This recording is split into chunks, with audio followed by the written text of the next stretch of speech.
Oui, on vient de lancer Campus Cyber Région Sud, Provence-Alpes-Côte d'Azur, avec 4 sites, dont un site essentiel sur Sophia Antipolis. En fait, à quoi ça sert? Tout le monde a été ou sera un jour attaqué sur son numérique pour voler des données, voler des informations, voire menacer ou faire du chantage à une personne pour obtenir de l'argent. Cette cyberdélinquance est effectivement en train de se développer. Elle se fait à l'étage individuel, elle se fait à l'étage de la petite entreprise, elle se fait à l'étage bien entendu d'un pays entier et bien entendu vous avez bien compris que c'est aussi un outil de guerre réel qui peut aujourd'hui utiliser le numérique mais aussi contrer le numérique. Quelles sont les armes que nous avons? C'est les mêmes armes qu'on a pour attaquer que pour défendre, ce qui est assez classique. Et donc, il faut qu'on continue à avoir un coup d'avance. Un coup d'avance sur des gens qui travaillent plutôt de manière individuelle et avec une option de profit. Alors que nous, quand je dis nous, c'est l'ensemble des acteurs qui travaillent sur la technopole. On a une capacité entre le public et le privé, entre Amadeus, entre l'INRIA, entre l'université, entre les collectivités. On a la capacité de travailler ensemble pour effectivement défendre à la fois les individus, mais aussi un peu plus largement la démocratie et nos intérêts nationaux. Alors on a lancé, suite à un vote en 2022, notre campus régional.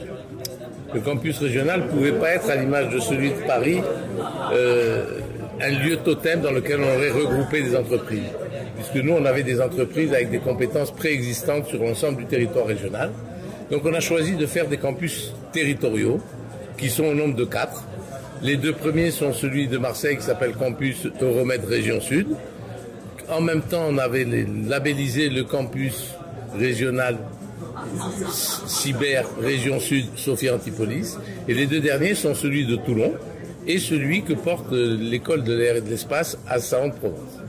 L'idée, c'est de faire en sorte que ces différentes compétences géographiques se retrouvent regroupées, et on l'a vu aujourd'hui en faisant cette inauguration, comme on l'avait vu à Marseille lorsqu'on a lancé Euromed, où on a un engagement, une volonté forte de tous les acteurs liés à la cybersécurité et à l'IA, puisqu'il faut lier les deux, que ce soit les entreprises bien sûr, mais l'université, les centres de recherche, les écoles d'ingénieurs, tous les acteurs de la cyber, parce que je crois qu'aujourd'hui ce problème qui est transverse va impacter tout le monde et on a besoin d'être une équipe réelle. Le rôle de la région sera de chapeauter un petit peu le travail collaboratif entre les 4 campus, de façon à ce qu'on ait des échanges de bonnes pratiques et qu'on ait des échanges de compétences sur les sujets qu'un des territoires, pour une raison X ou Y, ne maîtriserait pas. Effectivement, il y a une nébuleuse qui est, comme toujours, la caractéristique de Sophia Antipolis, c'est-à-dire fertilisation croisée, l'académique, la recherche, les institutions, l'entreprise. On travaille ensemble dans le cadre de l'intérêt général de la défense de la cybersécurité.